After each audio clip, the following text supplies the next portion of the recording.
Em 1998, uma nova empresa foi fundada. Sua missão seria organizar a informação mundial e fazer com que fosse universalmente acessível e útil. Ela estima que precisará de 300 anos para atingir seu objetivo.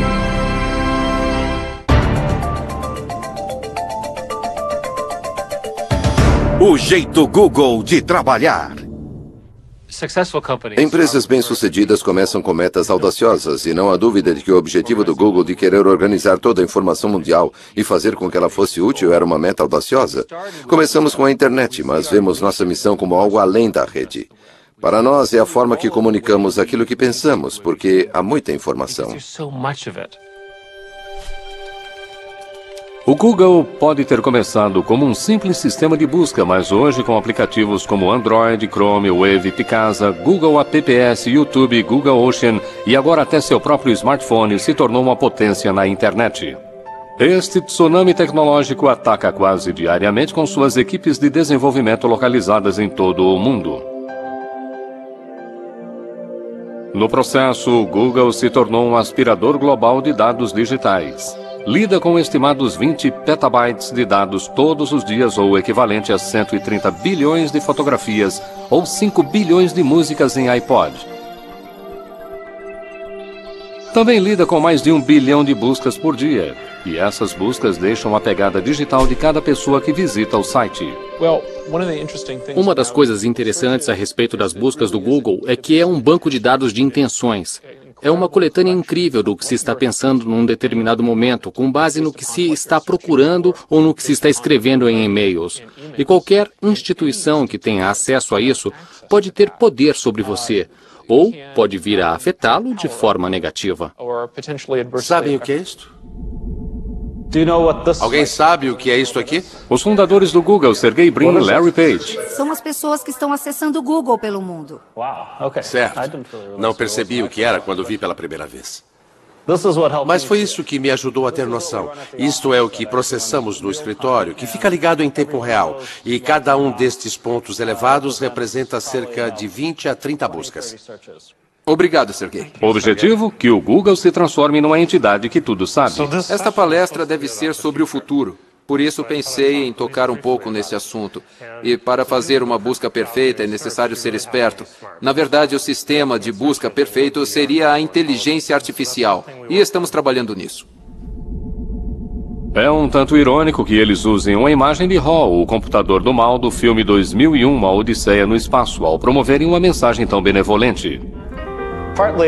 Em parte, queremos fazer do mundo um lugar melhor. If I ruled the world, every day would be the first day of spring. Em pouco mais de 10 anos, o Google se tornou um dos maiores participantes e dos mais incomuns do Vale do Silício. Nesse período, a empresa cultivou a imagem de uma presença ampla e benigna, mas essa percepção pública está mudando. Quando o Google começou a digitalizar milhões de livros, autores e editoras não responderam com vivas, mas com processos alegando violação de direito autoral. Logo depois do lançamento do Google News, a empresa passou a ser demonizada pela mídia impressa, que a acusou de destruir seu negócio publicitário e ser responsável pela queda das receitas advindas de circulação. O site do YouTube do Google, para os segmentos de música e televisão, é visto como um concorrente ameaçador atacando seus métodos tradicionais de gerar receita. E quando o Google começou a fotografar as ruas, escandalizou os protetores da privacidade. Independente do segmento para o qual o Google resolva se expandir, parece estar sempre acompanhado por confusão e revolta. E sempre há controvérsia. O Google volta ao lema corporativo que nasceu da aversão de um de seus primeiros funcionários à postura corporativa. Tendo vindo da Intel, lá no fundo eu tinha aquela ideia de não quero trabalhar em uma grande empresa. Eu estava interessado em algo que pudesse ser um pouco mais provocante, um pouco mais interessante e que talvez deixasse as pessoas um pouco desconfortáveis. Então, só de estar ali na reunião, eu estava tentando pensar em algo interessante. E aí apareceu na minha cabeça, não faça o mal. Quando entrei, pensei que era uma piada, que era apenas uma forma de fazer marketing dentro da empresa. E um dia eu estava sentado na sala, nunca vou esquecer, Estávamos conversando sobre publicidade e um dos engenheiros, chamado Ron, bateu na mesa e disse: "Isso é fazer o mal." De repente, a conversa parou. Foi como se todo mundo tivesse pulado da cadeira e se escondido embaixo da mesa. E aí a conversa se concentrou em se aquela mudança em particular era positiva ou negativa para os usuários. Acabamos não fazendo a alteração por esse motivo.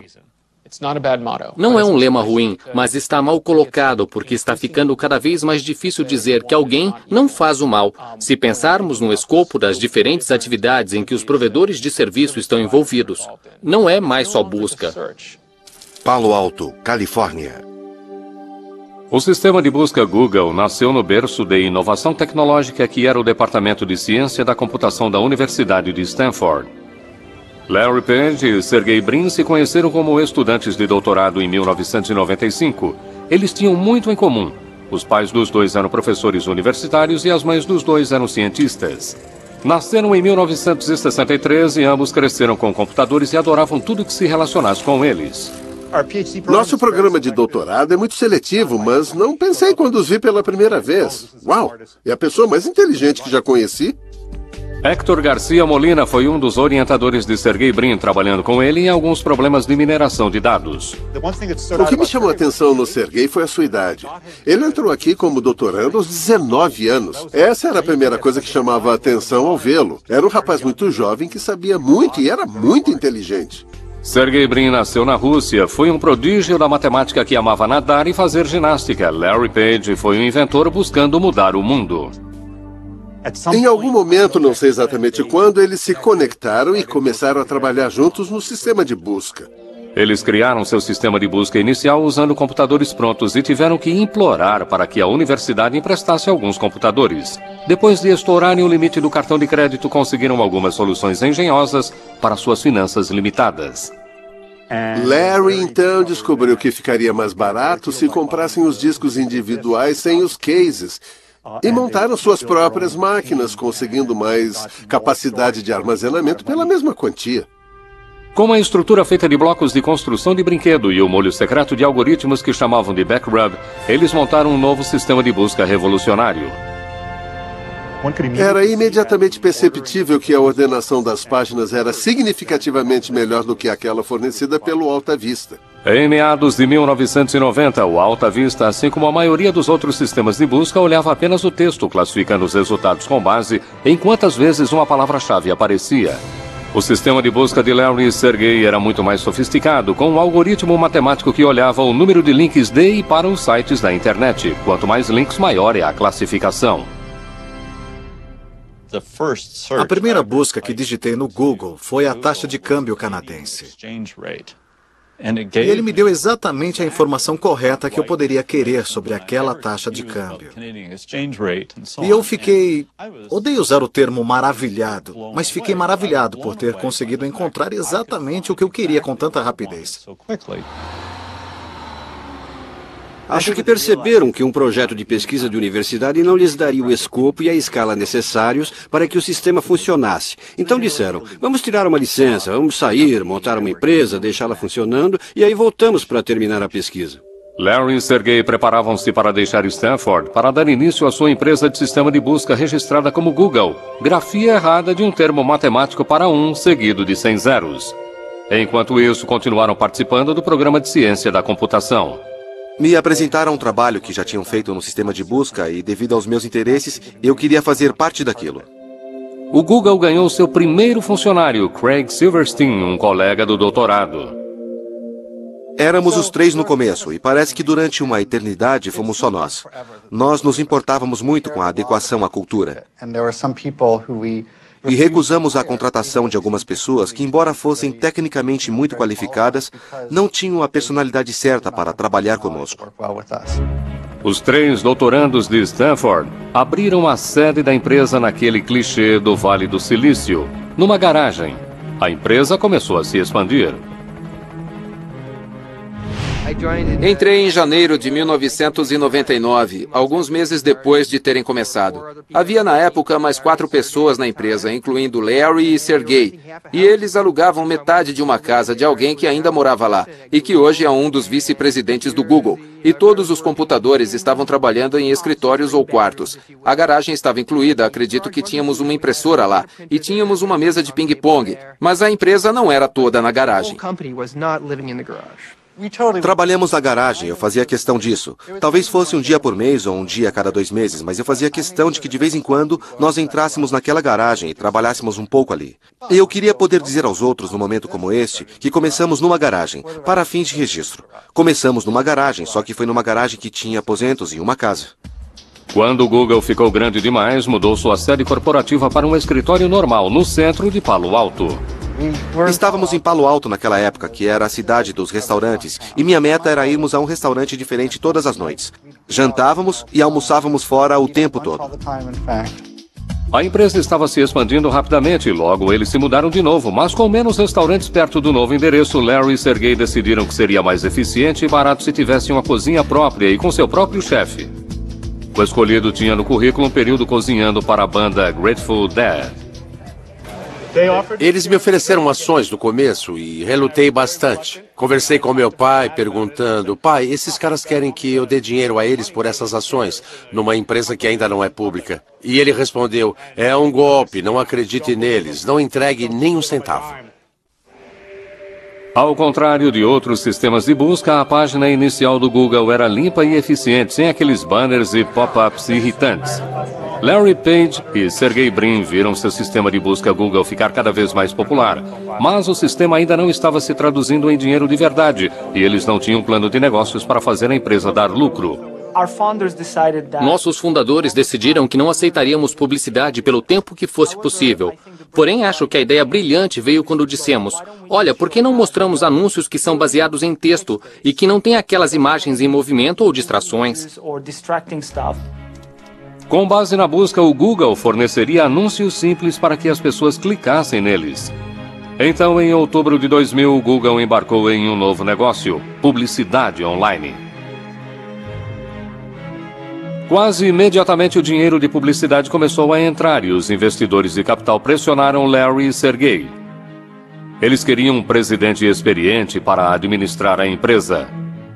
Larry e Sergey escolheram um experiente veterano do mundo tecnológico, Eric Schmidt. Eric administrou com sucesso a desenvolvedora de software Novell e também havia trabalhado na Sun Microsystems. Mas talvez o que fosse mais importante para os fundadores era que Eric compartilhava com eles uma base como engenheiro de ciência da computação unido a um forte impulso empresarial. O Google adotou a posição de que a criatividade vem de empresários individuais envolvidos na empresa, que geralmente têm uma ideia, mas não têm tempo de trabalhar nela. Então inventamos um conceito chamado de 20%, e todos os técnicos da empresa devem, estimulados por nós, dedicar 20% do seu horário de trabalho em coisas que eles acham interessantes e não em coisas que nós achamos interessantes. O funcionário número 23, Paul Buchheit, foi o criador do lema Não Faça o Mal. Também foi um engenheiro que em apenas um dia criou o Gmail, um programa de e-mail usado internamente pelos Googlers. Houve muita objeção a sequer dar andamento ao Gmail para começo de conversa. Mas um dos pontos principais foi que não era possível ganhar dinheiro com e-mail. Então essa ideia ficou flutuando e pensamos em fazer publicidade dirigida. Por exemplo, você recebe uma mensagem sobre uma viagem de esqui e receberá um anúncio de equipamento de esqui ou luvas ou algo assim. Ele decidiu tentar escrever um código para ver se era possível para os computadores do Google varrer as mensagens do Gmail e apresentar um anúncio adequado. Quando cheguei no dia seguinte, o pessoal estava muito inquieto e não de uma forma totalmente positiva. Teve gente que achou que era uma péssima ideia. Pelo que me lembro das reuniões que ocorreram durante um ano, foi um debate constante sobre quais os tipos de recursos, se a publicidade funcionaria e assim por diante. E acabamos decidindo tentar. De fato, lançamos o Gmail em 1º de abril e ele foi visto em grande parte como uma piada. A inclusão de anúncios direcionados no Gmail em 2004 provou não ser piada ao aumentar os crescentes resultados do Google. Ele havia se transformado numa máquina de ganhar dinheiro com publicidade. E por falar em publicidade, a oferta inicial das ações do Google recebeu mais publicidade do que qualquer outra oferta na história. Quando o Google estava se preparando para abrir o capital, precisou revelar um segredo muito bem guardado: suas receitas e lucros incrivelmente altos. Isso pegou os observadores de investimentos de surpresa, fazendo com que a ação do Google se tornasse muito atraente. E então, em 19 de agosto de 2004, o primeiro dia de negociação das ações do Google, nasceram centenas de milionários. Aqueles investidores iniciais e os primeiros funcionários do Google tiraram a sorte grande. Pessoas que entram em uma empresa, a abertura de capital é um ótimo negócio. Qualquer estratégia de saída, suas ações são compradas por outra pessoa. E se o capital for aberto, é um ótimo negócio. Faz com que repense sua vida. Estou bem, estou confortável. A maioria me considera rico. Eu me considero rico. Larry e Sergey agora estavam mais do que ricos. Precisaram de apenas 6 anos para virarem bilionários. Sua empresa Google virou um dos principais sistemas de busca do mundo. Até entrou em dicionários como verbo. O Google, como ferramenta tecnológica, se tornou parte da cultura pop. E a percepção que os jovens têm do Google é um cruzamento entre um dormitório de faculdade e o paraíso dos geeks. Ou seja, o Google recebe mais de 1 milhão de currículos por ano. Cheguei ao Google e pela primeira vez eu realmente sinto que todo mundo sabe o que está fazendo. E que sabem mais do que eu. O que é preciso então para ser um dos poucos escolhidos para ser um Googler?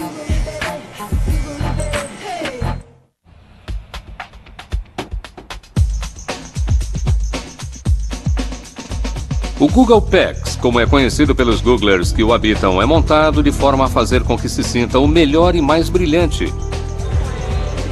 E que merece aquelas refeições incluídas, o serviço de massagista subsidiado, a lavanderia gratuita, assim como o barbeiro sobre rodas.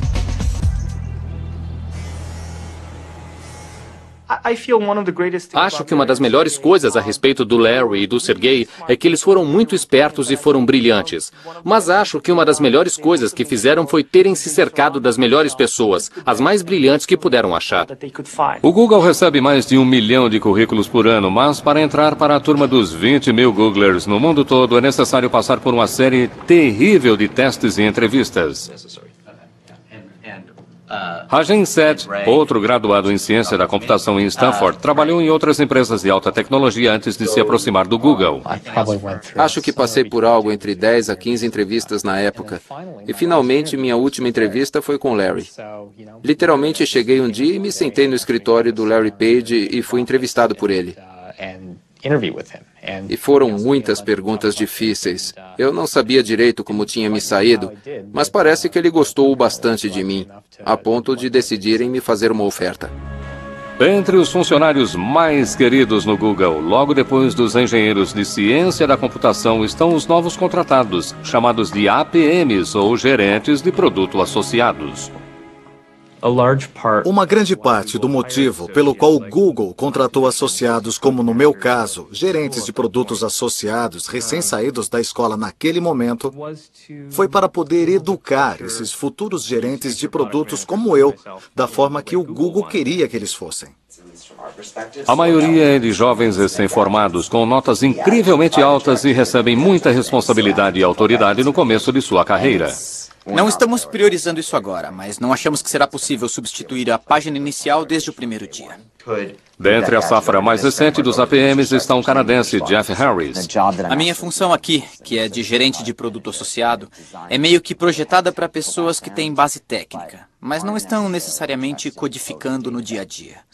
No final das contas, meu trabalho é fazer a comunicação com os engenheiros que fazem a codificação o tempo todo e verificar se todos eles estão trabalhando juntos para o mesmo objetivo. Eu acabei de fazer 22 anos. Acho que a maior surpresa de se trabalhar no Google é como são abertos a respeito de tudo que estamos fazendo. Eu posso olhar no nosso site interno e ver detalhes de todos os projetos que estão sendo feitos. E isso é ótimo, do ponto de vista organizacional. Embora o Google possa ser altamente transparente internamente, como muitas das outras grandes empresas de alta tecnologia do Vale do Silício, é extremamente sensível sobre o que pode ser mostrado a quem é de fora. seja o código nas telas dos monitores ou os rabiscos nos quadros brancos que parecem estar em todos os lugares. Gostamos de ter quadros brancos em todos os cantos e a razão para isso é alimentar a criatividade.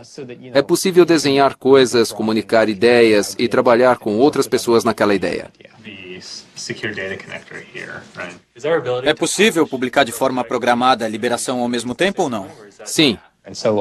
Então, muitas vezes, as pessoas pegam o celular e tiram uma foto do quadro branco, enviam isso por e-mail e elas acabam fazendo parte das notas da reunião. Além dos quadros brancos e barracas de comida espalhados, o outro aspecto incrível dos escritórios do Google é a ausência de papel.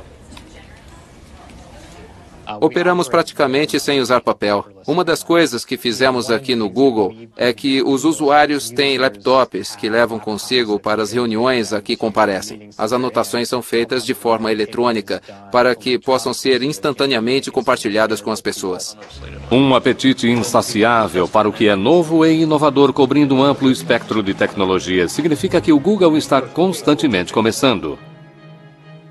É claro que nem tudo é inventado no Google. Também temos equipes procurando novas tecnologias em pequenas empresas que podemos escolher, que podemos comprar e que se beneficiarão da estrutura do Google. Com bastante dinheiro e ações à sua disposição, o Google pode comprar empresas pelas quais se interesse. Foi assim que o YouTube se tornou um produto Google, assim como o Google Earth e o Picasa, assim como o programa de processamento de texto baseado na web chamado Writely. Writely era um processador de texto no navegador. Você o acessa como um site normal e trabalha. O Google nos percebeu porque recebemos muita divulgação. O Google comprou o Writely e contratou os seus fundadores para ajudar a desenvolvê-lo. Minha experiência foi como uma criança que está fazendo pequenos barcos de papel em um riachinho qualquer, e estava ótimo e divertido. Aí um ricaço passa por ali e diz: rapaz, está ótimo, pega esse monte de placas grossas e um exército de soldadores e quero que construam uma esquadra de navios de batalha. O Writely foi modificado para o Google Docs, um processador que tira os dados do computador pessoal para os servidores do Google. É meio estranho e esquisito. Sou definitivamente um cara de barba grisalha. Tenho 42 anos, não que seja tão velho, mas aqui estou na parte superior da faixa etária. Há muitos engenheiros jovens aqui. Não me incomoda. Acho que é interessante. Acho que todo mundo chega a este ponto na carreira em que as coisas começam a parecer óbvias. Não me incomodo com a cultura técnica aqui. Isso não me intimida. Sou um codificador muito produtivo, feroz, bem dedicado, mesmo quando escrevo códigos, e eles morrem de medo de mim, então eles não me incomodam. Eu não estava aqui quando fundaram tudo, mas entendo que a concepção básica da cultura é que queriam fazer e enxergar tudo do ponto de vista de um engenheiro. Desse ponto de vista, a eficiência pode muito bem ser o objetivo principal do engenheiro. Precisamos de mais triagem. Você abre um documento de texto no Gmail e dá erro. A maioria das equipes faz isso toda manhã. Tem uma reunião em pé, é muito curta, dura uns 10 minutos. Cada um fala no máximo 1 minuto. O lápis é a concha do Senhor das Moscas, lembra disso? Quem está com o lápis está com a palavra. É por isso que foi uma reunião muito eficaz e levou apenas 5 minutos para contarmos para a equipe tudo o que está acontecendo. Outra reunião em que os membros da equipe do Google Docs precisam discutir problemas ocorre durante a caminhada Writely semanal. Acho que é interessante tentar fazer coisas importantes para mudar o mundo. Acho que é por isso que gosto de estar no Google. Queremos mudar o mundo, queremos fazer coisas grandiosas. Qual o problema com o algoritmo que temos? O cara ficou editando por 8 horas. O começo e o final foram cortados. Não, tudo bem. Temos que lidar com dezenas de milhões de usuários, grandes centros de dados e grandes máquinas e grande engenharia. E é muito legal. Para geeks de computador, a diversão começou mesmo em 1976, em uma garagem do Vale do Silício, quando 2 desistentes da faculdade começaram uma empresa chamada Apple e lançaram uma revolução, a revolução dos computadores pessoais. O poder do computador pessoal cobriu milhões de lares e escritórios em todo o mundo e mudou tudo. Mas agora, após mais de 1/4 de século se insinuando em nossas vidas, o computador perdeu quase todo o seu brilho mágico. O Google está de olho na criação de outra revolução ao eliminar a necessidade de computadores pessoais. Ele quer colocar o máximo de dados que for possível em seus próprios servidores. Uma das coisas que acho subestimada é que desde o começo, já em Stanford, eles eram ótimos em minimizar o custo de montar sistemas computacionais. E continuaram com essa capacidade de gerar imenso poder computacional a custos relativamente baixos. Desde seu começo, o Google definiu como prioridade produzir o mais barato possível todos os seus servidores em instalações de armazenamento para lidar com sua vasta busca e registro da internet. E conforme a internet cresceu, o mesmo ocorreu com a necessidade de capacidade computacional. O Google constrói grandes centros de dados. Usamos componentes de computadores pessoais e construímos muitos sistemas especializados agora para lidar com o tipo de escala que é necessária. A escala está no coração do Google. Não apenas o Google tem acesso a poder computacional quase infinito, mas o que talvez valha mais é o fato de ter acumulado uma coleção incrível de dados. Dados que podem ser usados para teste numa escala nunca antes vista pela maioria dos novos engenheiros computacionais. Meu colega e eu estávamos jogando algumas ideias e falávamos de algo que depois acabou sendo algo próximo ao Google, bookmarks. E fizemos alguns cálculos e falamos que seria, 4 petabytes de dados. Não é tanto assim. E aquela sentença, 4 petabytes de dados, não é tanto assim. É algo que, antes de eu ter ido para o Google, teria sido um choque ouvir essas palavras saindo da minha boca. Aqueles chocantes 4 petabytes são equivalentes a 4 milhões de gigabytes, números tão gigantes que é quase impossível para a compreensão de simples mortais. Conforme a memória aumenta de capacidade e reduz no preço, o Google está passando para algo chamado de computação em nuvem. A ideia toda por trás da computação em nuvem é ir adiante e colocar tudo em um servidor administrado por profissionais. O problema hoje é que todas as suas coisas estão em seu computador. Se ele cair, quebrar, se apagar, é um desastre. Por que não colocar então tudo que é importante em outro lugar, manter em segurança sob seu controle, que esteja disponível sempre que precisar em todos os dispositivos e onde quer que você esteja? A mudança para a nuvem está fazendo uma revolução na forma como nos comunicamos, como trabalhamos, como nos divertimos, na verdade, como vivemos. As pessoas imaginam o que aconteceria a informações que são minhas exclusivas, meus registros bancários, meu histórico de saúde, seja lá o que for, mas que eu não controlo. Estão sentadas lá em algum lugar. E preciso confiar que quem esteja cuidando delas não as use para algo indesejável. Será que a mudança para a nuvem abrirá a porta para que os governos e as empresas acessem secretamente dados a nosso respeito?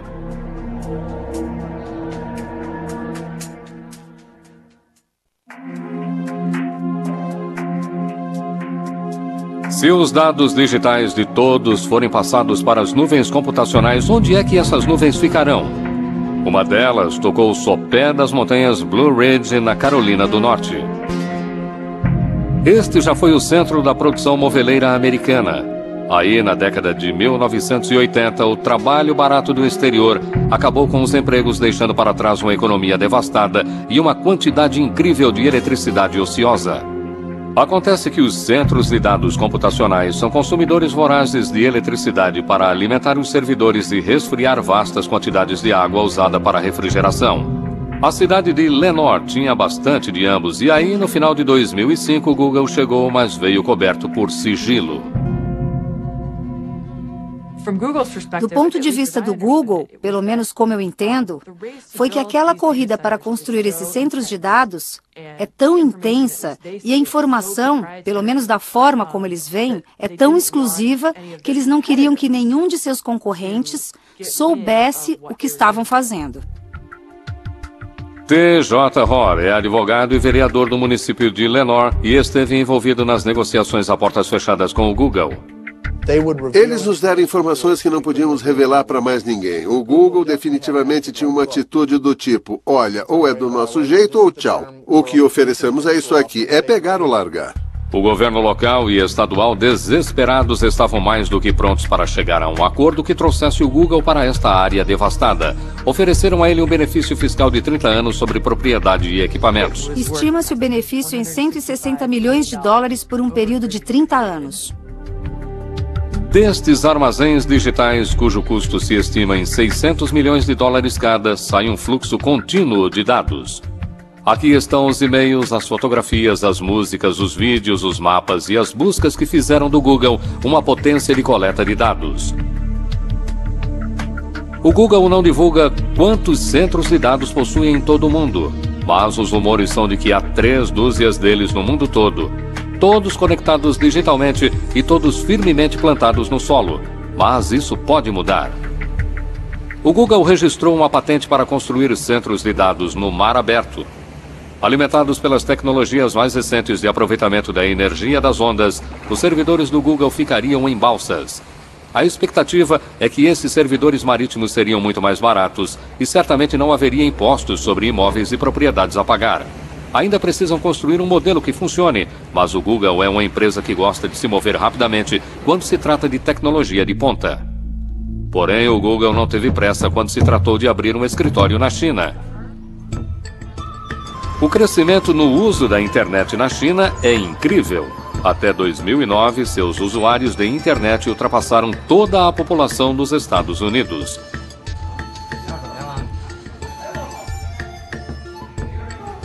É um mercado em explosão, mas é complexo devido à censura governamental. Demoramos a entrar na China. O motivo era a nossa preocupação com algumas leis sobre conteúdo. Para o Google abrir escritório na China, ele teve que concordar em bloquear certos sites de seus resultados de buscas. O governo chinês decide quem passa pelo firewall chinês. Para administrar o Google na China, eles chamaram Kai-Fu Lee, executivo sênior da Microsoft, que havia sido responsável por suas operações naquele país em 2005. Kai-Fu Lee se viu no papel de um Nuggler, como os novos Googlers são chamados. Quando entrei no Google, usei a palavra choque para descrever o que eu senti. Acho que foi uma combinação de coisas, uma combinação dos valores. A empresa era jovem e feliz.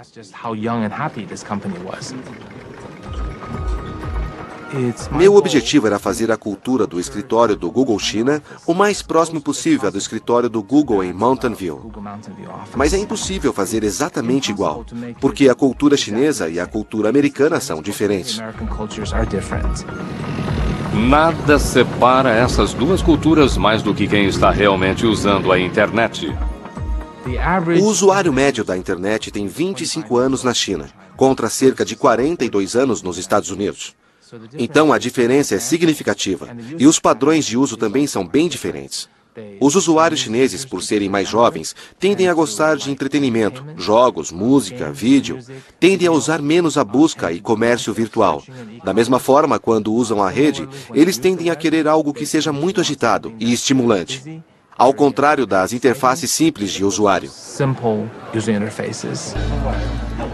Os internet cafés são cheios de jovens e muitos estão aqui porque em casa eles seriam proibidos de jogar esses jogos e filmes. O que parece que não é proibido nem aqui nem em casa é baixar música pirateada.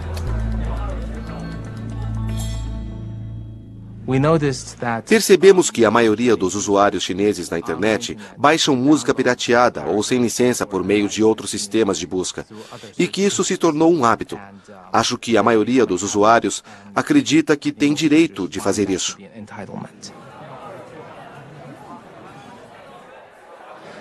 Nossos esforços, então, para tentar implementar talvez um serviço pago, ou pago por download, ou até mesmo um serviço de assinatura, acabaram com uma conclusão muito clara. Nunca daria certo. Um engenheiro do Google e um gerente de produto usaram seus 20% para gerar o Google Music, um programa gratuito para baixar músicas que tem o apoio das principais gravadoras. Esperamos encontrar a fórmula que seja não somente bem-sucedida, popular, mas também lucrativa para as gravadoras, nossos sócios e para nós. Embora o governo chinês pareça tolerar a pirataria de música, parece ter menos paciência com o Google e recentemente o acusou de divulgar pornografia. O Google é registrado na China, por isso precisamos seguir as leis chinesas. Qualquer lei. Nossos funcionários são cidadãos chineses. Eles precisam seguir as leis chinesas onde quer que trabalhem. Seguir as leis chinesas significa que as buscas do Google digitadas na China para assuntos como Falun Gong, independência do Tibete ou protesto na Praça Tiananmen produzirão resultados bem diferentes daqueles que aparecem nas telas fora da China. E foi assim que operou por 4 anos, quando em janeiro de 2010, o Google anunciou que parou de censurar os resultados da busca devido a um grande ataque cibernético originado na China, cujo alvo foi a propriedade intelectual do Google e as contas de Gmail de ativistas chineses de direitos humanos. Embora a China insista que suas leis devem ser obedecidas, o Google avisou que se as conversas fracassarem com o governo chinês para operar um sistema de busca sem filtros, ela terá que fechar as operações naquele país. Porém, não houve conversa com o governo dos Estados Unidos quando, logo após o 11 de setembro de 2001, foi aprovada a legislação que lhe deu autoridade ampla de vigilância, permitindo acesso inédito às pegadas digitais das pessoas. E esses poderes são muito amplos agora. Vão desde o acesso a relatórios de crédito de indivíduos até acesso a seus dados de comunicações. Até chegar a ser capaz de enviar uma carta para qualquer detentor de dados e dizer: por favor, revele todas as informações que possuir sobre esta pessoa, sem dizer nada para elas. E não pode contar a ninguém. Essa é a ideia de uma Carta de Segurança Nacional. No Centro de Privacidade Eletrônica, em Washington, D.C., o diretor Mark Rothenberg está preocupado com as novas informações digitais que estão migrando para as nuvens dos centros de servidores computacionais. Não estou dizendo que o governo não deva ter acesso às informações em circunstâncias adequadas. Na verdade, em algumas instâncias, é vital perseguir atos errados e investigações criminais. Mas precisamos de supervisão, precisamos de responsabilidade, precisamos de transparência. E o problema com a computação em nuvem é que será muito mais fácil para o governo entrar neste tipo de vigilância de forma secreta, sem que as pessoas saibam que suas informações pessoais, seus registros comerciais estão sendo acessados. Pedi a pessoas no Google que me informassem quantos mandados e liminares recebiam todos os meses. Não era preciso dizer mais nada. Não precisavam dizer do que tratam todos os mandados ou liminares. Só um número. Quantos recebem? Mas eles não gostaram dessa sugestão e rejeitaram logo de cara. Conforme a jamanta do Google continua digitalizando tudo que encontra pelo caminho, ela acumula novos partidários. A cidade de Washington, D.C., optou por se libertar do Microsoft Office e mudou para um conjunto de aplicativos Google. A oferta do Google de uma vida mais barata, mais segura e mais colaborativa em sua nuvem se mostrou atraente demais para rejeitar. A questão da confiança é central em toda a nossa marca. Se o Google quisesse violar a confiança de alguém, a imprensa acabaria conosco e as pessoas não divulgariam suas informações, deixariam de fazer buscas, nossa receita cairia. Seria então terrível para a nossa empresa e para as pessoas. Essa questão é levada muito a sério. Há quem não confie nesse altruísmo ingênuo de que estamos realmente tentando fazer produtos para melhorar os usuários. Há quem veja segundas intenções, que estamos tentando controlar o mundo ou sei lá o que pensam. Mas o que eu posso dizer? Ainda pensamos como universitários. Não pensamos dessa forma. Mas o Google também precisa se preocupar com um grupo de jovens empresas prontas a mudar o mundo da busca. Descartando o modelo original do Google de um sistema de busca concentrado em dados, elas estão abordando a busca de outro ângulo. Elas querem reunir o poder do que se conhece como sabedoria dos amigos. Acho que é isto que vai definir os próximos vários anos do que será a internet e o mundo. Por que alguns dos principais proponentes da busca social são ex-Googlers prontos e dispostos a desafiar seus ex-patrões?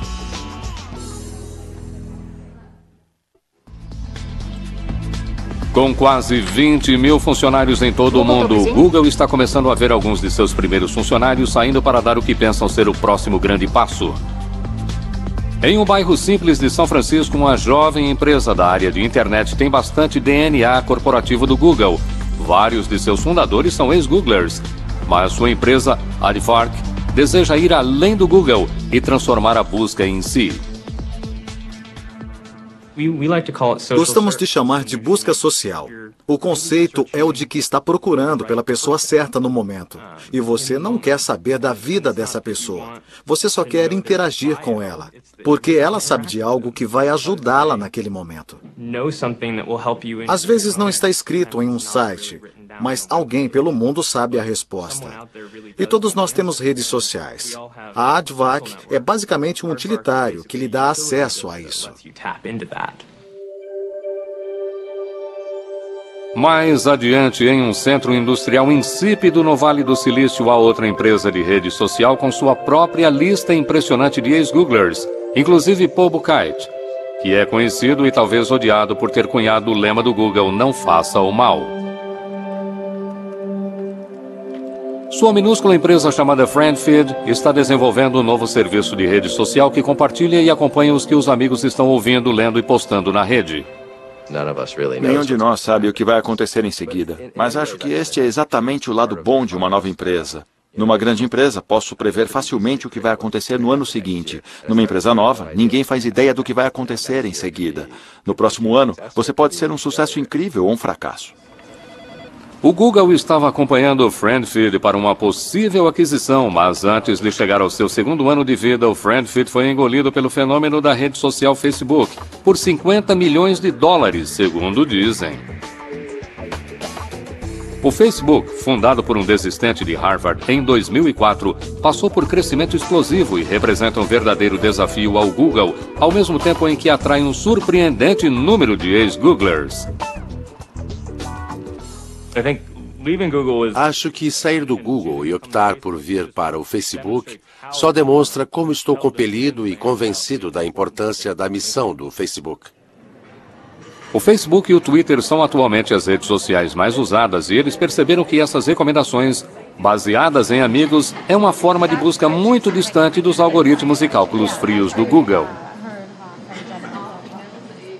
Para a maioria das pessoas fora da engenharia, o mundo trata de relacionamentos, trata de se conectar com outras pessoas, e nisso realmente o Facebook é o próximo passo da evolução do que realmente importa do ponto de vista tecnológico. O Google, na verdade, entrou no mercado de rede social com algo chamado Orkut. Embora seja muito popular na Índia e na América do Sul, não conseguiu atrair números expressivos de seguidores entre os europeus e os norte-americanos. O Google realmente não entrou nos negócios de rede social e acho que isso se deve em parte à personalidade dos fundadores.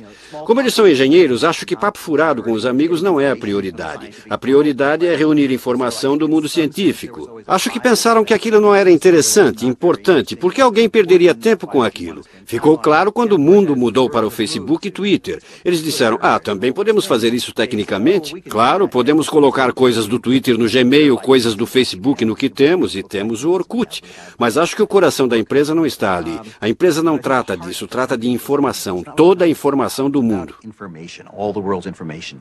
O Google realmente acredita que os dados criarão um incrível benefício para a sociedade. A empresa acredita firmemente que vai encontrar formas de usar dados para melhorar a nossa vida, facilitar a nossa vida, para que nossas decisões fiquem mais eficientes. Eles acreditam piamente nisso.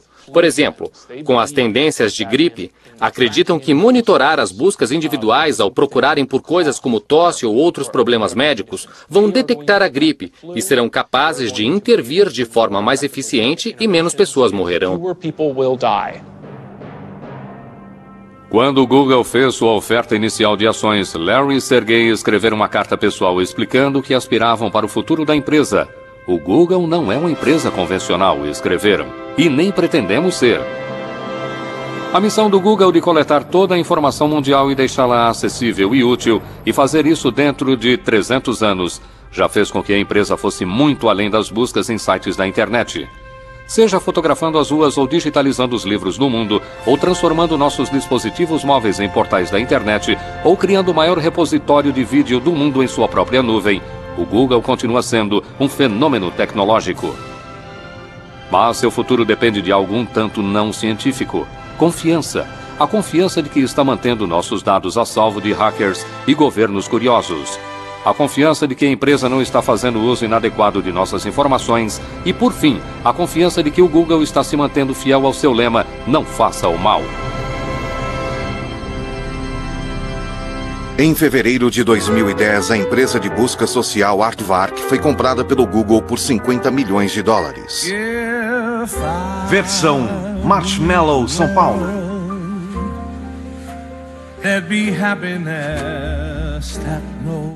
Próxima quarta em Tabu América Latina, drogas ancestrais. No Nat Geo. A empresa Google virou um dos principais sistemas de busca do mundo. Até entrou em dicionários como verbo. O Google, como ferramenta tecnológica, se tornou parte da cultura pop. E a percepção que os jovens têm do Google é um cruzamento entre um dormitório de faculdade e o paraíso dos geeks. Ou seja, o Google recebe mais de 1 milhão de currículos por ano. Cheguei ao Google e pela primeira vez eu realmente sinto que todo mundo sabe o que está fazendo. E que sabem mais do que eu. O que é preciso então para ser um dos poucos escolhidos para ser um Googler?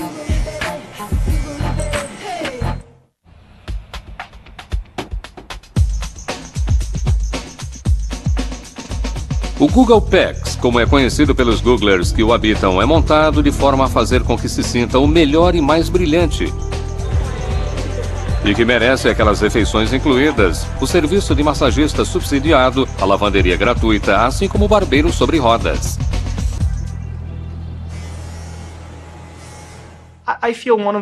Acho que uma das melhores coisas a respeito do Larry e do Sergey é que eles foram muito espertos e foram brilhantes.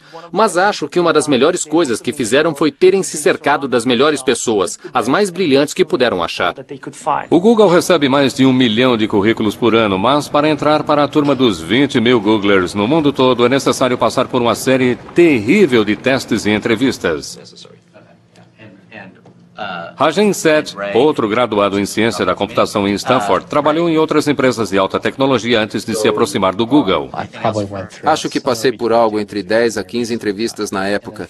E finalmente minha última entrevista foi com Larry. Literalmente cheguei um dia e me sentei no escritório do Larry Page e fui entrevistado por ele. E foram muitas perguntas difíceis. Eu não sabia direito como tinha me saído, mas parece que ele gostou bastante de mim, a ponto de decidirem me fazer uma oferta. Entre os funcionários mais queridos no Google, logo depois dos engenheiros de ciência da computação, estão os novos contratados, chamados de APMs, ou gerentes de produto associados. Uma grande parte do motivo pelo qual o Google contratou associados, como no meu caso, gerentes de produtos associados recém-saídos da escola naquele momento, foi para poder educar esses futuros gerentes de produtos como eu, da forma que o Google queria que eles fossem. A maioria é de jovens recém-formados com notas incrivelmente altas e recebem muita responsabilidade e autoridade no começo de sua carreira. Não estamos priorizando isso agora, mas não achamos que será possível substituir a página inicial desde o primeiro dia. Dentre a safra mais recente dos APMs está um canadense, Jeff Harris. A minha função aqui, que é de gerente de produto associado, é meio que projetada para pessoas que têm base técnica, mas não estão necessariamente codificando no dia a dia. No final das contas, meu trabalho é fazer a comunicação com os engenheiros que fazem a codificação o tempo todo e verificar se todos eles estão trabalhando juntos para o mesmo objetivo. Eu acabei de fazer 22 anos. Acho que a maior surpresa de se trabalhar no Google é como são abertos a respeito de tudo que estamos fazendo. Eu posso olhar no nosso site interno e ver detalhes de todos os projetos que estão sendo feitos, e isso é ótimo do ponto de vista organizacional. Embora o Google possa ser altamente transparente internamente, como muitas das outras grandes empresas de alta tecnologia do Vale do Silício, é extremamente sensível sobre o que pode ser mostrado a quem é de fora. Seja o código nas telas dos monitores ou os rabiscos nos quadros brancos que parecem estar em todos os lugares. Gostamos de ter quadros brancos em todos os cantos e a razão para isso é alimentar a criatividade. É possível desenhar coisas, comunicar ideias e trabalhar com outras pessoas naquela ideia. É possível publicar de forma programada a liberação ao mesmo tempo ou não? Sim. Então, muitas vezes, as pessoas pegam o celular e tiram uma foto do quadro branco, enviam isso por e-mail e elas acabam fazendo parte das notas da reunião. Além dos quadros brancos e barracas de comida espalhados, o outro aspecto incrível dos escritórios do Google é a ausência de papel. Operamos praticamente sem usar papel. Uma das coisas que fizemos aqui no Google é que os usuários têm laptops que levam consigo para as reuniões a que comparecem. As anotações são feitas de forma eletrônica para que possam ser instantaneamente compartilhadas com as pessoas. Um apetite insaciável para o que é novo e inovador, cobrindo um amplo espectro de tecnologias, significa que o Google está constantemente começando. É claro que nem tudo é inventado no Google. Também temos equipes procurando novas tecnologias em pequenas empresas que podemos escolher, que podemos comprar e que se beneficiarão da estrutura do Google. Com bastante dinheiro e ações à sua disposição, o Google pode comprar empresas pelas quais se interesse. Foi assim que o YouTube se tornou um produto Google, assim como o Google Earth e o Picasa, assim como o programa de processamento de texto baseado na web chamado Writely. Writely era um processador de texto no navegador. Você o acessa como um site normal e trabalha. O Google nos percebeu porque recebemos muita divulgação. O Google comprou o Writely e contratou os seus fundadores para ajudar a desenvolvê-lo. Minha experiência foi como uma criança que está fazendo pequenos barcos de papel em um riachinho qualquer, e estava ótimo e divertido. Aí um ricaço passa por ali e diz: rapaz, está ótimo, pega esse monte de placas grossas e um exército de soldadores e quero que construam uma esquadra de navios de batalha. O Writely foi modificado para o Google Docs, um processador que tira os dados do computador pessoal para os servidores do Google. É meio estranho e esquisito. Sou definitivamente um cara de barba grisalha. Tenho 42 anos, não que seja tão velho, mas aqui estou na parte superior da faixa etária. Há muitos engenheiros jovens aqui. Não me incomoda. Acho que é interessante. Acho que todo mundo chega a este ponto na carreira em que as coisas começam a parecer óbvias. Não me incomodo com a cultura técnica aqui. Isso não me intimida. Sou um codificador muito produtivo, feroz, bem dedicado, mesmo quando escrevo códigos, e eles morrem de medo de mim, então eles não me incomodam. Eu não estava aqui quando fundaram tudo, mas entendo que a concepção básica da cultura é que queriam fazer e enxergar tudo do ponto de vista de um engenheiro. Desse ponto de vista, a eficiência pode muito bem ser o objetivo principal do engenheiro. Precisamos de mais triagem. Você abre um documento de texto no Gmail e dá erro. A maioria das equipes faz isso toda manhã. Tem uma reunião em pé, é muito curta, dura uns 10 minutos. Cada um fala no máximo 1 minuto. O lápis é a concha do Senhor das Moscas, lembra disso? Quem está com o lápis está com a palavra. É por isso que foi uma reunião muito eficaz e levou apenas 5 minutos para contarmos para a equipe tudo o que está acontecendo. Outra reunião em que os membros da equipe do Google Docs precisam discutir problemas ocorre durante a caminhada Writely semanal.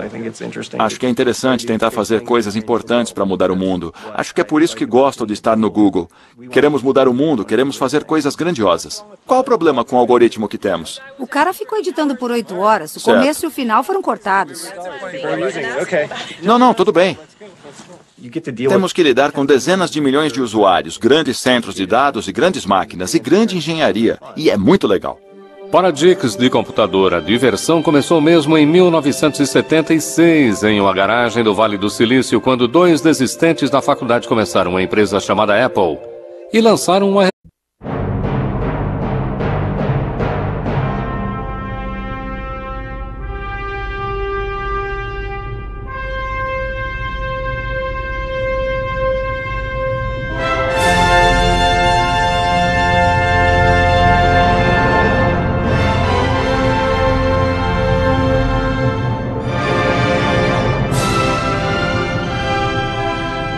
Em 1998, uma nova empresa foi fundada.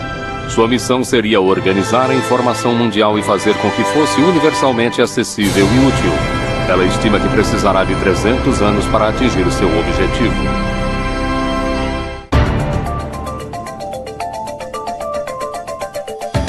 O jeito Google de trabalhar. Empresas bem-sucedidas começam com metas audaciosas e não há dúvida de que o objetivo do Google de querer organizar toda a informação mundial e fazer com que ela fosse útil era uma meta audaciosa. Começamos com a internet, mas vemos nossa missão como algo além da rede.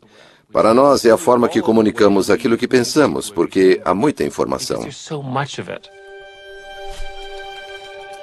O Google pode ter começado como um simples sistema de busca, mas hoje, com aplicativos como Android, Chrome, Wave, Picasa, Google Apps, YouTube, Google Ocean e agora até seu próprio smartphone, se tornou uma potência na internet. Este tsunami tecnológico ataca quase diariamente com suas equipes de desenvolvimento localizadas em todo o mundo. No processo, o Google se tornou um aspirador global de dados digitais. Lida com estimados 20 petabytes de dados todos os dias, ou o equivalente a 130 bilhões de fotografias, ou 5 bilhões de músicas em iPod. Também lida com mais de 1 bilhão de buscas por dia, e essas buscas deixam a pegada digital de cada pessoa que visita o site. Uma das coisas interessantes a respeito das buscas do Google é que é um banco de dados de intenções. É uma coletânea incrível do que se está pensando num determinado momento, com base no que se está procurando ou no que se está escrevendo em e-mails. E qualquer instituição que tenha acesso a isso pode ter poder sobre você, ou pode vir a afetá-lo de forma negativa. Sabem o que é isto?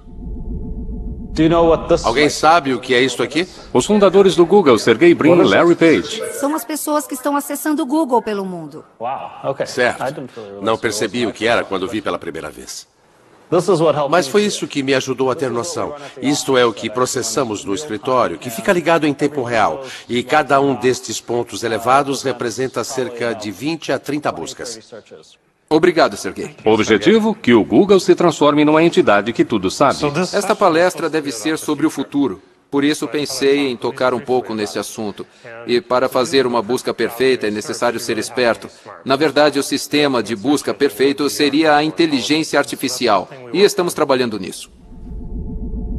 É um tanto irônico que eles usem uma imagem de Hall, o computador do mal do filme 2001, Uma Odisseia no Espaço, ao promoverem uma mensagem tão benevolente. Em parte, queremos fazer do mundo um lugar melhor.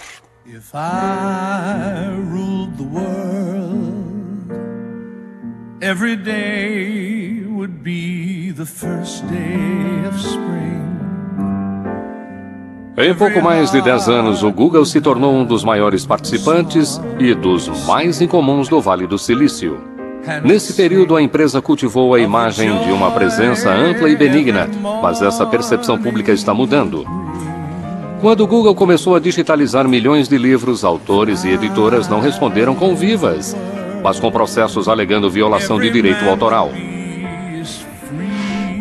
Logo depois do lançamento do Google News, a empresa passou a ser demonizada pela mídia impressa, que a acusou de destruir seu negócio publicitário e ser responsável pela queda das receitas advindas de circulação. O site do YouTube do Google, para os segmentos de música e televisão, é visto como um concorrente ameaçador atacando seus métodos tradicionais de gerar receita. E quando o Google começou a fotografar as ruas, escandalizou os protetores da privacidade. Independente do segmento para o qual o Google resolva se expandir, parece estar sempre acompanhado por confusão e revolta. E sempre há controvérsia. O Google volta ao lema corporativo que nasceu da aversão de um de seus primeiros funcionários à postura corporativa. Tendo vindo da Intel, lá no fundo eu tinha aquela ideia de não quero trabalhar em uma grande empresa. Eu estava interessado em algo que pudesse ser um pouco mais provocante e um pouco mais interessante e que talvez deixasse as pessoas um pouco desconfortáveis. Então, só de estar ali na reunião, eu estava tentando pensar em algo interessante. E aí apareceu na minha cabeça, não faça o mal. Quando entrei, pensei que era uma piada, que era apenas uma forma de fazer marketing dentro da empresa. E um dia eu estava sentado na sala, nunca vou esquecer. Estávamos conversando sobre publicidade e um dos engenheiros, chamado Ron, bateu na mesa e disse: "Isso é fazer o mal." De repente a conversa parou. Foi como se todo mundo tivesse pulado da cadeira e se escondido embaixo da mesa. E aí a conversa se concentrou em se aquela mudança em particular era positiva ou negativa para os usuários. Acabamos não fazendo a alteração por esse motivo. Não é um lema ruim, mas está mal colocado porque está ficando cada vez mais difícil dizer que alguém não faz o mal. Se pensarmos no escopo das diferentes atividades em que os provedores de serviço estão envolvidos, não é mais só busca. Palo Alto, Califórnia. O sistema de busca Google nasceu no berço de inovação tecnológica que era o Departamento de Ciência da Computação da Universidade de Stanford. Larry Page e Sergey Brin se conheceram como estudantes de doutorado em 1995. Eles tinham muito em comum. Os pais dos dois eram professores universitários e as mães dos dois eram cientistas. Nasceram em 1963 e ambos cresceram com computadores e adoravam tudo que se relacionasse com eles. Nosso programa de doutorado é muito seletivo, mas não pensei quando os vi pela primeira vez. Uau! É a pessoa mais inteligente que já conheci. Héctor Garcia Molina foi um dos orientadores de Sergey Brin, trabalhando com ele em alguns problemas de mineração de dados. O que me chamou a atenção no Sergey foi a sua idade. Ele entrou aqui como doutorando aos 19 anos. Essa era a primeira coisa que chamava a atenção ao vê-lo. Era um rapaz muito jovem que sabia muito e era muito inteligente. Sergey Brin nasceu na Rússia, foi um prodígio da matemática que amava nadar e fazer ginástica. Larry Page foi um inventor buscando mudar o mundo. Em algum momento, não sei exatamente quando, eles se conectaram e começaram a trabalhar juntos no sistema de busca. Eles criaram seu sistema de busca inicial usando computadores prontos e tiveram que implorar para que a universidade emprestasse alguns computadores. Depois de estourarem o limite do cartão de crédito, conseguiram algumas soluções engenhosas para suas finanças limitadas. Larry então descobriu que ficaria mais barato se comprassem os discos individuais sem os cases. E montaram suas próprias máquinas, conseguindo mais capacidade de armazenamento pela mesma quantia. Com uma estrutura feita de blocos de construção de brinquedo e o molho secreto de algoritmos que chamavam de Backrub, eles montaram um novo sistema de busca revolucionário.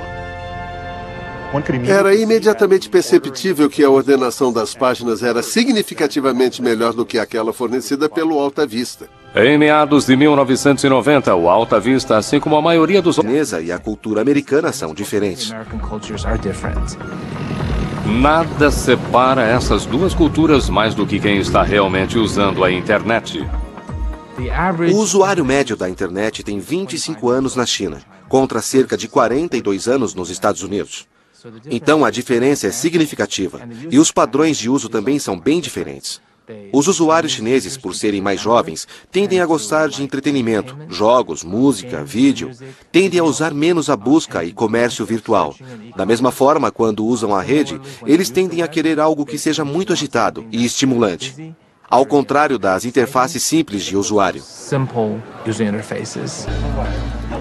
Os internet cafés são cheios de jovens e muitos estão aqui porque em casa eles seriam proibidos de jogar esses jogos e filmes. O que parece que não é proibido nem aqui nem em casa é baixar música pirateada.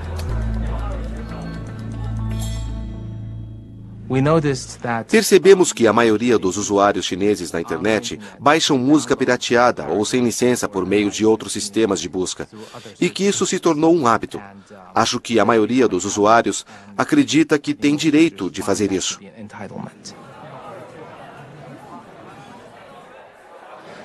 Nossos esforços, então, para tentar implementar talvez um serviço pago, ou pago por download, ou até mesmo um serviço de assinatura, acabaram com uma conclusão muito clara. Nunca daria certo. Um engenheiro do Google e um gerente de produto usaram seus 20% para gerar o Google Music, um programa gratuito para baixar músicas que tem o apoio das principais gravadoras. Esperamos encontrar a fórmula que seja não somente bem-sucedida, popular, mas também lucrativa para as gravadoras, nossos sócios e para nós. Embora o governo chinês pareça tolerar a pirataria de música, parece ter menos paciência com o Google e recentemente o acusou de divulgar pornografia. O Google é registrado na China, por isso precisamos seguir as leis chinesas. Qualquer lei. Nossos funcionários são cidadãos chineses. Eles precisam seguir as leis chinesas onde quer que trabalhem. Seguir as leis chinesas significa que as buscas do Google digitadas na China para assuntos como Falun Gong, independência do Tibete ou protesto na Praça Tiananmen produzirão resultados bem diferentes daqueles que aparecem nas telas fora da China.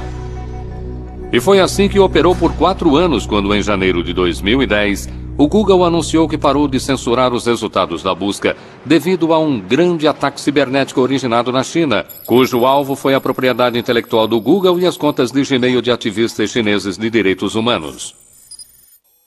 Embora a China insista que suas leis devem ser obedecidas, o Google avisou que se as conversas fracassarem com o governo chinês para operar um sistema de busca sem filtros, ela terá que fechar as operações naquele país. Porém, não houve conversa com o governo dos Estados Unidos quando, logo após o 11 de setembro de 2001, foi aprovada a legislação que lhe deu autoridade ampla de vigilância, permitindo acesso inédito às pegadas digitais das pessoas. E esses poderes são muito amplos agora. Vão desde o acesso a relatórios de crédito de indivíduos até acesso a seus dados de comunicações. Até chegar a ser capaz de enviar uma carta para qualquer detentor de dados e dizer: por favor, revele todas as informações que possuir sobre esta pessoa, sem dizer nada para elas. E não pode contar a ninguém. Essa é a ideia de uma Carta de Segurança Nacional. No Centro de Privacidade Eletrônica, em Washington, D.C., o diretor Mark Rothenberg está preocupado com as novas informações digitais que estão migrando para as nuvens dos centros de servidores computacionais. Não estou dizendo que o governo não deva ter acesso às informações em circunstâncias adequadas. Na verdade, em algumas instâncias, é vital perseguir atos errados e investigações criminais. Mas precisamos de supervisão, precisamos de responsabilidade, precisamos de transparência. E o problema com a computação em nuvem é que será muito mais fácil para o governo entrar neste tipo de vigilância de forma secreta, sem que as pessoas saibam que suas informações pessoais, seus registros comerciais estão sendo acessados. Pedi a pessoas no Google que me informassem quantos mandados e liminares recebiam todos os meses. Não era preciso dizer mais nada. Não precisavam dizer do que tratam todos os mandados ou liminares. Só um número. Quantos recebem? Mas eles não gostaram dessa sugestão e rejeitaram logo de cara. Conforme a jamanta do Google continua digitalizando tudo que encontra pelo caminho, ela acumula novos partidários. A cidade de Washington, D.C., optou por se libertar do Microsoft Office e mudou para um conjunto de aplicativos Google. A oferta do Google de uma vida mais barata, mais segura e mais colaborativa em sua nuvem se mostrou atraente demais para rejeitar. A questão da confiança é central em toda a nossa marca. Se o Google quisesse violar a confiança de alguém, a imprensa acabaria conosco e as pessoas não divulgariam suas informações, deixariam de fazer buscas, nossa receita cairia. Seria então terrível para a nossa empresa e para as pessoas. Essa questão é levada muito a sério. Há quem não confie nesse altruísmo ingênuo de que estamos realmente tentando fazer produtos para melhorar os usuários. Há quem veja segundo as intenções que estamos tentando controlar o mundo ou sei lá o que pensam. Mas o que eu posso dizer? Ainda pensamos como universitários. Não pensamos dessa forma. Mas o Google também precisa se preocupar com um grupo de jovens empresas prontas a mudar o mundo da busca. Descartando o modelo original do Google de um sistema de busca concentrado em dados, elas estão abordando a busca de outro ângulo. Elas querem reunir o poder do que se conhece como sabedoria dos amigos. Acho que é isto que vai definir os próximos vários anos do que será a internet e o mundo. Por que alguns dos principais proponentes da busca social são ex-Googlers prontos e dispostos a desafiar seus ex-patrões?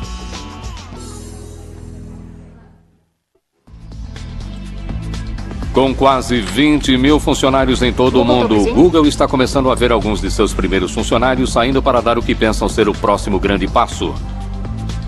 Em um bairro simples de São Francisco, uma jovem empresa da área de internet tem bastante DNA corporativo do Google. Vários de seus fundadores são ex-Googlers, mas sua empresa, Aardvark, deseja ir além do Google e transformar a busca em si. Gostamos de chamar de busca social. O conceito é o de que está procurando pela pessoa certa no momento. E você não quer saber da vida dessa pessoa. Você só quer interagir com ela, porque ela sabe de algo que vai ajudá-la naquele momento. Às vezes não está escrito em um site, mas alguém pelo mundo sabe a resposta. E todos nós temos redes sociais. A Aardvark é basicamente um utilitário que lhe dá acesso a isso. Mais adiante, em um centro industrial insípido no Vale do Silício, há outra empresa de rede social com sua própria lista impressionante de ex-Googlers, inclusive Paul Buchheit. que é conhecido e talvez odiado por ter cunhado o lema do Google: não faça o mal. Sua minúscula empresa chamada FriendFeed está desenvolvendo um novo serviço de rede social que compõe a revolução dos computadores pessoais. O poder do computador pessoal cobriu milhões de lares e escritórios em todo o mundo e mudou tudo. Mas agora, após mais de um quarto de século se insinuando em nossas vidas, o computador perdeu quase todo o seu brilho mágico. O Google está de olho na criação de outra revolução ao eliminar a necessidade de computadores pessoais. Ele quer colocar o máximo de dados que for possível em seus próprios servidores.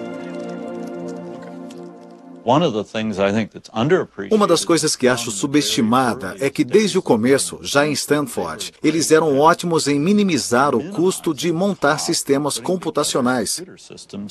E continuaram com essa capacidade de gerar imenso poder computacional a custos relativamente baixos. Desde seu começo, o Google definiu como prioridade produzir o mais barato possível todos os seus servidores em instalações de armazenamento para lidar com sua vasta busca e registro da internet. E conforme a internet cresceu, o mesmo ocorreu com a necessidade de capacidade computacional. O Google constrói grandes centros de dados. Usamos componentes de computadores pessoais e construímos muitos sistemas especializados agora para lidar com o tipo de escala que é necessária. A escala está no coração do Google. Não apenas o Google tem acesso a poder computacional quase infinito, mas o que talvez valha mais é o fato de ter acumulado uma coleção incrível de dados. Dados que podem ser usados para teste numa escala nunca antes vista pela maioria dos novos engenheiros computacionais. Meu colega e eu estávamos jogando algumas ideias e falávamos de algo que depois acabou sendo algo próximo ao Google, bookmarks. E fizemos alguns cálculos e falamos que seria, 4 petabytes de dados. Não é tanto assim. E aquela sentença, 4 petabytes de dados, não é tanto assim.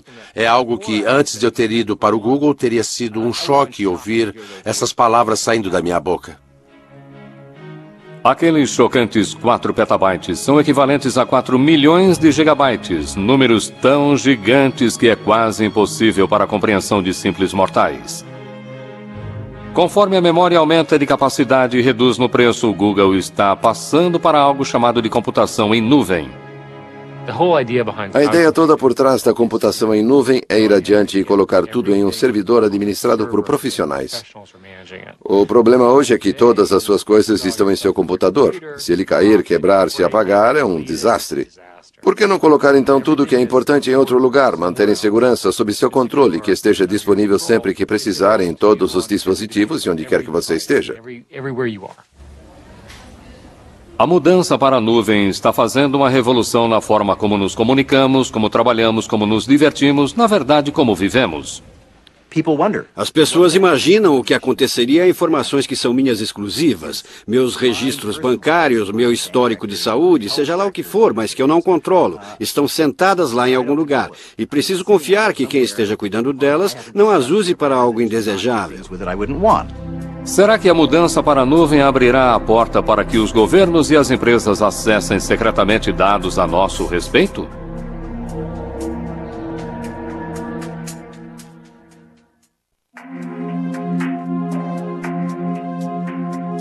Se os dados digitais de todos forem passados para as nuvens computacionais, onde é que essas nuvens ficarão? Uma delas tocou o sopé das montanhas Blue Ridge, na Carolina do Norte. Este já foi o centro da produção moveleira americana. Aí, na década de 1980, o trabalho barato do exterior acabou com os empregos, deixando para trás uma economia devastada e uma quantidade incrível de eletricidade ociosa. Acontece que os centros de dados computacionais são consumidores vorazes de eletricidade para alimentar os servidores e resfriar vastas quantidades de água usada para refrigeração. A cidade de Lenoir tinha bastante de ambos, e aí, no final de 2005, o Google chegou, mas veio coberto por sigilo.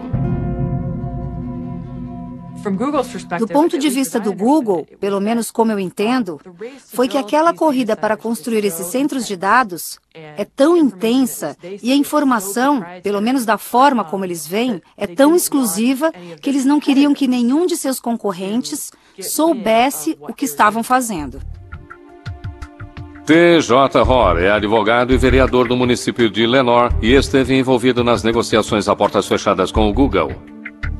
Eles nos deram informações que não podíamos revelar para mais ninguém. O Google definitivamente tinha uma atitude do tipo, olha, ou é do nosso jeito ou tchau. O que oferecemos é isso aqui, é pegar ou largar. O governo local e estadual, desesperados, estavam mais do que prontos para chegar a um acordo que trouxesse o Google para esta área devastada. Ofereceram a ele um benefício fiscal de 30 anos sobre propriedade e equipamentos. Estima-se o benefício em 160 milhões de dólares por um período de 30 anos. Destes armazéns digitais, cujo custo se estima em 600 milhões de dólares cada, sai um fluxo contínuo de dados.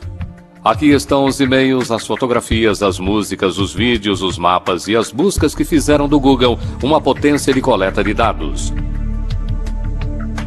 O Google não divulga quantos centros de dados possui em todo o mundo, mas os rumores são de que há 3 dúzias deles no mundo todo.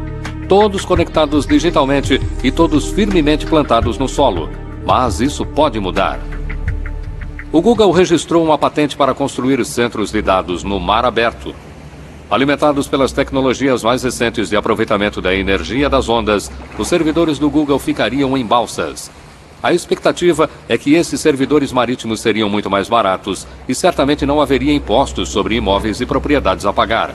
Ainda precisam construir um modelo que funcione, mas o Google é uma empresa que gosta de se mover rapidamente quando se trata de tecnologia de ponta.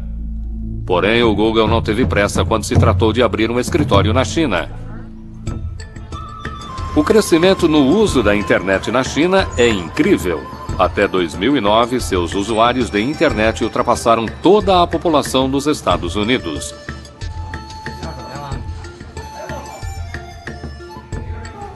É um mercado em explosão, mas é complexo devido à censura governamental.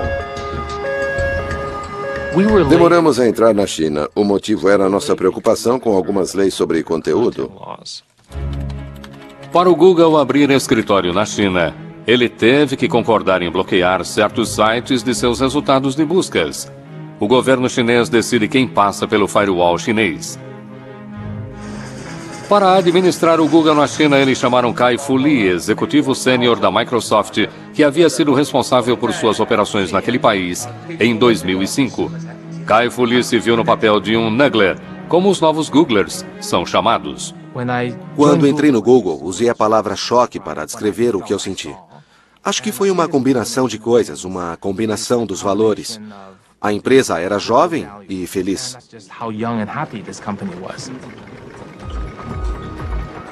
Meu objetivo era fazer a cultura do escritório do Google China o mais próximo possível do escritório do Google em Mountain View. Mas é impossível fazer exatamente igual, porque a cultura... Outros sistemas de busca olhavam apenas o texto, classificando os resultados com base em quantas vezes uma palavra-chave aparecia. O sistema de busca de Larry Sergey era muito mais sofisticado, com um algoritmo matemático que olhava o número de links de e para os sites da internet. Quanto mais links, maior é a classificação.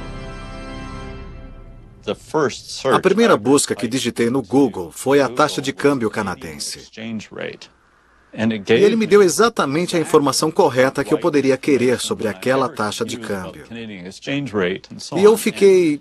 Odeio usar o termo maravilhado, mas fiquei maravilhado por ter conseguido encontrar exatamente o que eu queria com tanta rapidez. Acho que perceberam que um projeto de pesquisa de universidade não lhes daria o escopo e a escala necessários para que o sistema funcionasse. Então disseram, vamos tirar uma licença, vamos sair, montar uma empresa, deixá-la funcionando e aí voltamos para terminar a pesquisa. Larry e Sergey preparavam-se para deixar Stanford para dar início à sua empresa de sistema de busca registrada como Google, grafia errada de um termo matemático para 1 seguido de 100 zeros. Enquanto isso, continuaram participando do programa de ciência da computação. Me apresentaram um trabalho que já tinham feito no sistema de busca e, devido aos meus interesses, eu queria fazer parte daquilo. O Google ganhou seu primeiro funcionário, Craig Silverstein, um colega do doutorado. Éramos os 3 no começo, e parece que durante uma eternidade fomos só nós. Nós nos importávamos muito com a adequação à cultura. E recusamos a contratação de algumas pessoas que, embora fossem tecnicamente muito qualificadas, não tinham a personalidade certa para trabalhar conosco. Os 3 doutorandos de Stanford abriram a sede da empresa naquele clichê do Vale do Silício, numa garagem. A empresa começou a se expandir.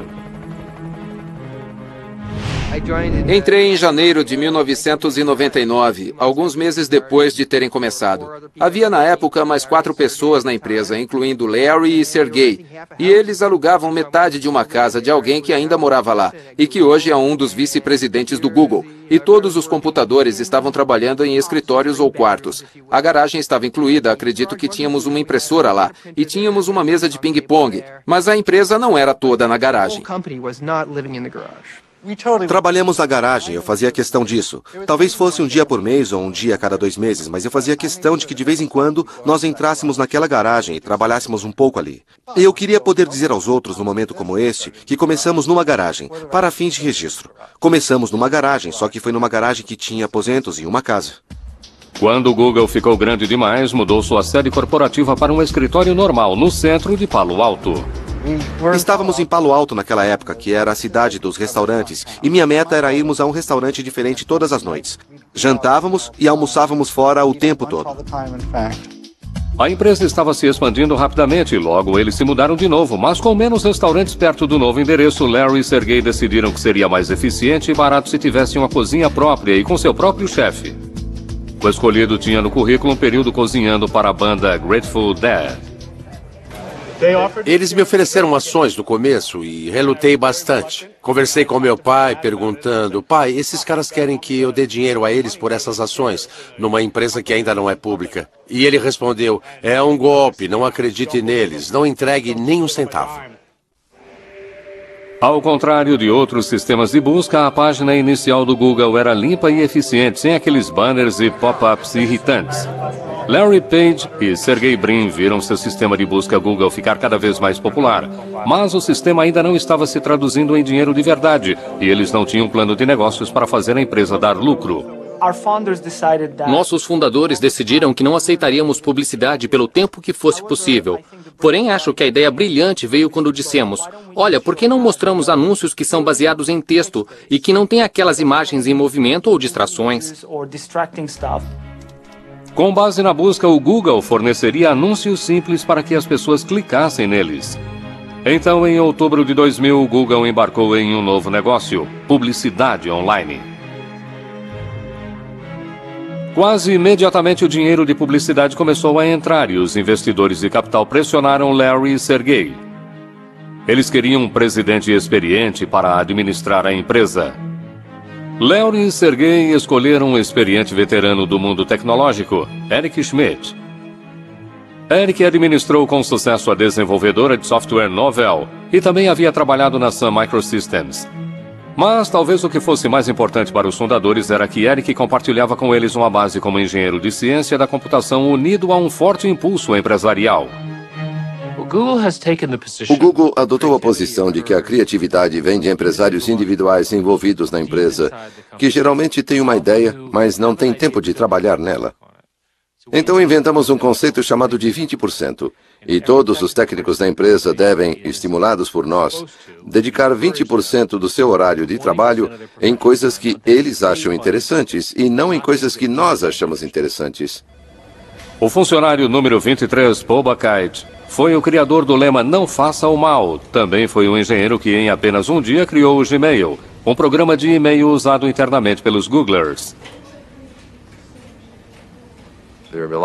Houve muita objeção a sequer dar andamento ao Gmail para começo de conversa, mas um dos pontos principais foi que não era possível ganhar dinheiro com e-mail. Então essa ideia ficou flutuando e pensamos em fazer publicidade dirigida. Por exemplo, você recebe uma mensagem sobre uma viagem de esqui e receberá um anúncio de equipamento de esqui ou luvas ou algo assim. Ele decidiu tentar escrever um código para ver se era possível para os computadores do Google varrer as mensagens do Gmail e apresentar um anúncio adequado. Quando cheguei no dia seguinte, o pessoal estava muito inquieto e não de uma forma totalmente positiva. Teve gente que achou que era uma péssima ideia. Pelo que me lembro das reuniões que ocorreram durante um ano, foi um debate constante sobre quais os tipos de recursos, se a publicidade funcionaria e assim por diante. E acabamos decidindo tentar. De fato, lançamos o Gmail em 1º de abril e ele foi visto em grande parte como uma piada. A inclusão de anúncios direcionados no Gmail em 2004 provou não ser piada ao aumentar os crescentes resultados do Google. Ele havia se transformado numa máquina de ganhar dinheiro com publicidade. E por falar em publicidade, a oferta inicial das ações do Google recebeu mais publicidade do que qualquer outra oferta na história. Quando o Google estava se preparando para abrir o capital, precisou revelar um segredo muito bem guardado: suas receitas e lucros incrivelmente altos. Isso pegou os observadores de investimentos de surpresa, fazendo com que a ação do Google se tornasse muito atraente. E então, em 19 de agosto de 2004, o primeiro dia de negociação das ações do Google, nasceram centenas de milionários. Aqueles investidores iniciais e os primeiros funcionários do Google tiraram a sorte grande. Pessoas que entram em uma empresa, a abertura de capital é um ótimo negócio. Qualquer estratégia de saída, suas ações são compradas por outra pessoa. E se o capital for aberto, é um ótimo negócio. Faz com que repense sua vida. Estou bem, estou confortável. A maioria me considera rico. Eu me considero rico. Larry e Sergey agora estavam mais do que ricos. Precisaram de apenas 6 anos para virarem bilionários.